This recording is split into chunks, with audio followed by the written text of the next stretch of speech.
أعوذ بالله من الشيطان الرجيم. ولا تجادلوا أهل الكتاب إلا بالتي هي أحسن إلا الذين ظلموا منهم وقولوا آمنا بالذي أنزل إلينا وأنزل إليكم وإلهنا وإلهكم واحد ونحن له مسلمون. وكذلك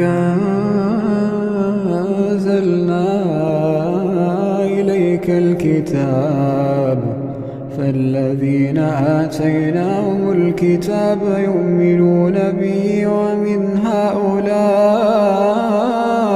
من